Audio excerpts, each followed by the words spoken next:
प्रतियोगिता में जिन्होंने भाग लिया है, मैं आप सबका दिल से यहाँ पर स्वागत करता हूँ, आप सबका दिल से धन्यवाद करता हूँ।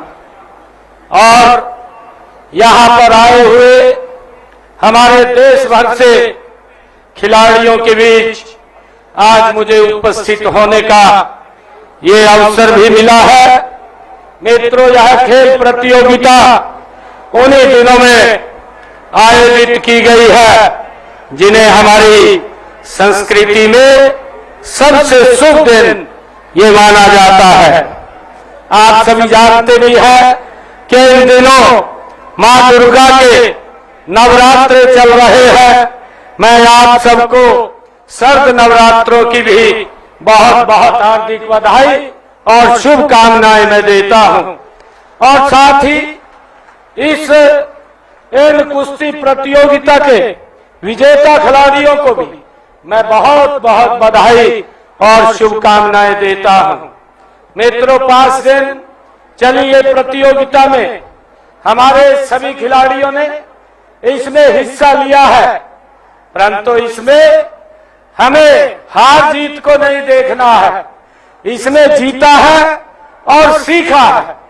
एक हमारी जो टीम है उसने मेडल को जीता है, दूसरी टीम ने वो सीखा है और हमें आगे बढ़ना है। मुझे विशेष कर खुशी है कि खेलों के इस पावर हाउस हरियाणा में देश भर की 34 टीमों के कुल 1474 खिलाड़ियों ने पिछले यहाँ 5 दिनों से अपना दमखम ये दिखाया है। और इन खेल प्रतियोगिताओं ने आपको अपनी दक्षता क्षमता सिद्ध करने का अवसर भी यहाँ पर मिला है। साथ ही एक दूसरे की भावनाओं, मान्यताओं, रहन सहन आदि के बारे में भी आपको जानकारी मिली है। मित्रों, यह पुलिस बलों के आपसी तालमेल में भी ये बड़ा सहयोगी, ये हमारे जो खिलाड़ी आपस में मिलते हैं ये बहुत सहयोगी होते हैं। मित्रों, खेल और पुलिस बलों का गहरा संबंध है। खेल हमें उत्तम स्वास्थ्य प्रदान करता है और ये एक टीम भावना, आपसी सहयोग और अनुशासन ये हमें सिखाता है। इसलिए अच्छा खिलाड़ी अच्छा सिपाही भी होता है। जो खिलाड़ी अनुशासन, टीम भावना और सहयोग से खेलते हैं वे सिपाही बनकर ड्यूटी भी अधिक दक्षता और कुशलता से करते हैं। मित्रों, इसलिए पुलिस बलों में खेलों का आयोजन आपके कार्य की प्रकृति की जरूरत भी है। इस प्रकार से खेल देश की आंतरिक सुरक्षा की आपकी ड्यूटी के लिए ये बहुत सहयोगी रहेंगे। मित्रों, मैं कहना चाहूंगा कि खेल में वह एक पुलिस एक दूसरे के पूरक बने हुए हैं। खेलों में पुलिस के जवानों को स्वस्थ प्रतियोगिता और अपनी विशेषज्ञता के स्तर को ऊंचा उठाने का ये अवसर होता है। साथ ही ये आपकी फिटनेस को भी बनाए रखने में ये कारगर सिद्ध होते हैं। मित्रों, देश के यशस्वी प्रधानमंत्री आदरणीय नरेंद्र मोदी जी ने फिटनेस के महत्व के बारे में कहा है। जो फिट है वही हिट है। इसे सरकार साकार करने के लिए उन्होंने फिट इंडिया अभियान वर्ष 2019 में इसका शुभारंभ किया है। मित्रों, देश के यशस्वी प्रधानमंत्री आदरणीय मोदी जी ने वर्ष 2036 के ओलंपिक खेलों में भारत को खेल महाशक्ति के रूप में स्थापित करने का लक्ष्य आदरणीय प्रधानमंत्री जी ने ये संकल्प लिया है। उन्होंने उन खेलों को भारत में करवाने की इच्छा भी व्यक्त की है। मुझे पूरा विश्वास है कि आप जैसे खिलाड़ियों के बलबूते हम देश को खेल महाशक्ति के रूप में स्थापित करने में सफल होंगे। मित्रों, मुझे पुलिस बल के जवानों को देखकर ही गर्व की अनुभूति होती है। आपने अपनी सुरक्षा की ड्यूटी तो खूब बखूबी निभाई है। देश को अनेक प्रतिभाशाली खिलाड़ी भी आपने प्रदान किए हैं।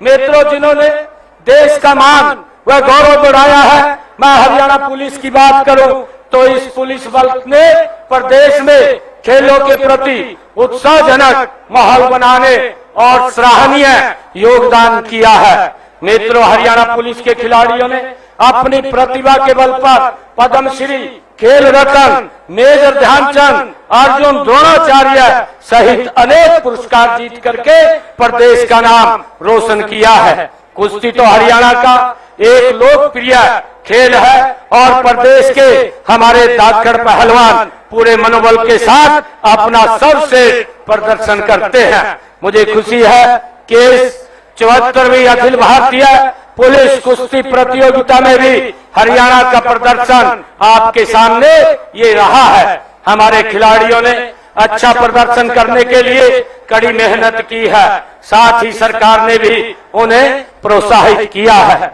मित्रों, हमने 11 वर्षों में पहले हरियाणा में खेलों के लिए एक विजन विकसित किया था। वह विजन हर बच्चे, हर युवा को खेल से जोड़ने और हर गांव में खेल का मैदान बनाने और हर उस युवा को अवसर देने जिसमें खेल के प्रति ललक हो। इस विजन का लक्ष्य है कि हरियाणा को भारत की खेल की राजधानी बनाया जाए। मित्रों, इसी लक्ष्य को ध्यान में रखते हुए हमने खिलाड़ियों को प्रोत्साहित करने के अलावा खेल इंफ्रास्ट्रक्चर को भी आधुनिक बनाया है। हमने 2015 में Haryana sports and physical fitness policy 2015 उसको लागू किया है। इस खेल नीति का लक्ष्य प्रदेश में ग्राम स्तर से राष्ट्रीय अंतर्राष्ट्रीय स्तर पर खेलों में भागीदारी का वातावरण तैयार करने और अधिक से अधिक पदक हासिल करने का है।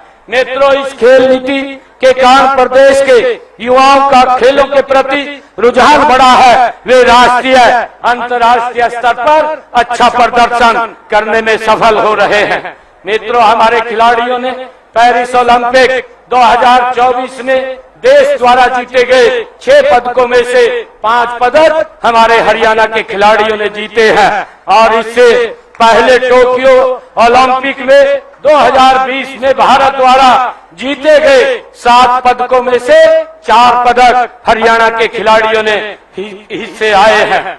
मित्रों, यही नहीं, एशियाई खेलों में भी हमारा प्रदर्शन बड़ा सराहनीय रहा है। हम जो एशियाई खेल 2022 में राज्य के 82 खिलाड़ियों ने भाग लिया था, इनमें से 111 पदकों में से 28 पदक हरियाणा के खिलाड़ियों ने जीते हैं। मित्रों, राष्ट्रमंडल खेलों में भी हरियाणा के खिलाड़ियों का ये दबदबा रहा है। बरगेम राष्ट्रमंडल खेल 2022 के दौरान हरियाणा के खिलाड़ियों ने 20 पदक जीते हैं। ये उपलब्धियां हमारी दूरदर्शी खेल नीति का ही परिणाम है। मित्रों, यह स्वाभाविक होता है कि विजेता के बाद खिलाड़ी का यशगान किया जाता है और उसकी सहायता के लिए आमजन और सरकारें आगे आती हैं। मित्रों, विजेता बनने के लिए खिलाड़ी के संघर्ष, आर्थिक मजबूरियों और खेल सुविधाओं के अभाव के बारे में सक्रियता ये दिखाई नहीं देती है। इसके कारण बहुत से प्रतिभागी खिलाड़ी हमारे पीछे रह जाते हैं।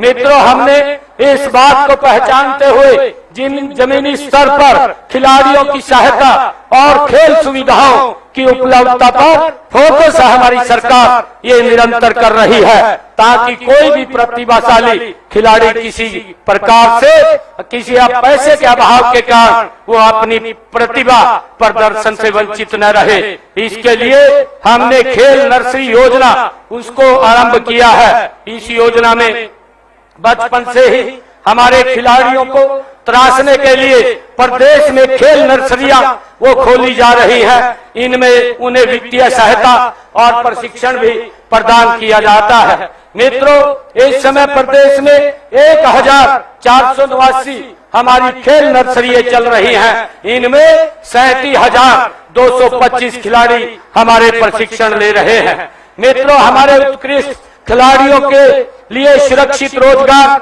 सुनिश्चित करने के लिए हमने हरियाणा उत्कृष्ट खिलाड़ी सेवा नियम 2021 वो बनाए हैं और इनके तहत खेल विभाग में 550 नए पद भी हमने सृजित किए हैं।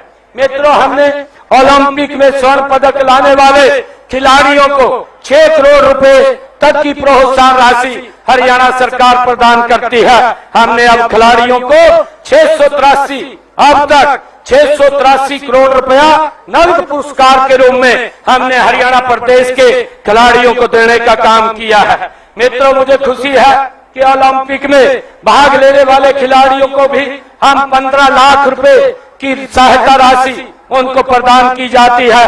ओलंपिक में चयन होने वाले खिलाड़ियों को 51,000 रुपए एडवांस राशि दी जाती है ताकि वो अपनी तैयारी अच्छी से कर सके। मित्रों, हम खिलाड़ियों को खेल उपकरण भी उपलब्ध करा रहे हैं। इसके लिए हरियाणा खेल उपकरण प्रावधान योजना हमने बनाई हुई है और इसके तहत 15,634 खिलाड़ियों को हमने हरियाणा प्रदेश के अंदर अब तक खेल उपकरण उपलब्ध कराए हैं। मित्रों, हम देश प्रदेश का नाम रोशन करने वाले, हमारे विभिन्न अवार्ड प्राप्त करने वाले खिलाड़ियों को मासिक मानदेय भी देने का काम हरियाणा सरकार कर रही है। मुझे खुशी है, इसी प्रकार हरियाणा सरकार खिलाड़ियों के उत्थान और प्रोत्साहन के लिए निरंतर कार्य कर रही है। मुझे विश्वास है कि इन सभी प्रयासों से प्रतिभावान युवा अवश्य लाभान्वित होंगे। मित्रों, मैं आज ऑल इंडिया या पुलिस स्पोर्ट्स कंट्रोल बोर्ड का भी आभार व्यक्त करता हूं कि आपने हरियाणा राज्य को 74वें अखिल भारतीय पुलिस कुश्ती समूह खेल 2025 की जो मेजबानी करने का आपने हमें अवसर दिया है, मैं इसके लिए आपका तहे दिल से धन्यवाद करता हूं। हम हरियाणा में राष्ट्रीय और अंतर्राष्ट्रीय स्तर के आयोजनों का स्वागत करते हैं। मैं विभिन्न प्रदेशों से यहाँ पधारे हमारे खिलाड़ियों को मैं ये कहना चाहूंगा कि आप यहाँ से अनेक सुखद यादें लेकर के और अनुभव लेकर के आप जाएंगे। यह भविष्य में आपको बुलंदियों तक पहुंचाने में ये सहायक होगा। आप सब यहाँ पर आए हैं, मैं आप सबका दिल से धन्यवाद करता हूँ। और आज जब मैं यहाँ ऑल इंडिया पुलिस जो रेसलिंग ये क्लस्टर का महोत्सव हो रहा है, मैं इस अवसर के ऊपर मैं ये घोषणा करता हूं कि प्रदेश के हमारे ऊर्जावान व होनहार जो खिलाड़ी हमारी शान है, हमारे ये आइकन है, मैं ऐसी उद्यमीमान खिलाड़ियों का मनोबल बढ़ाने के लिए मैं ये घोषणा करता हूं कि शीघ्र ही हरियाणा पुलिस में इनकी भर्ती की जाएगी ताकि हमारे पुलिस के ये जवान ये देश और प्रदेश में हरियाणा के नाम को और ऊंचा कर सके। मैं आज इसकी घोषणा करता हूं और आप सब खिलाड़ियों का पुनः जो पूरे देश से यहाँ आप लोग पधारे हैं और आज यहाँ से आप वापिस अपने अपने गंतव्य की तरफ बढ़ेंगे। मैं आप सब जितने भी खिलाड़ियों ने यहाँ हिस्सा लिया है उन सब का दिल से बहुत बहुत आभार और धन्यवाद करता हूँ। इन्हीं शब्दों के साथ जय हिंद, जय भारत। बहुत बहुत धन्यवाद माननीय मुख्यमंत्री महोदय जी। बहुत ही ओजस्वी और प्रेरणादायक संबोधन के साथ हम सबका मार्गदर्शन किया, इसके लिए आपका तहे दिल से आभार प्रकट करता हूं, आपका धन्यवाद करता हूं। अब अतिथि गणों को स्मृति चिन्ह देकर सम्मानित किया जाना है। इस अवसर पर मेरा अनुरोध है, पुलिस महानिदेशक हरियाणा माननीय श्री शत्रुजीत कपूर IPS कृपया मुख्य अतिथि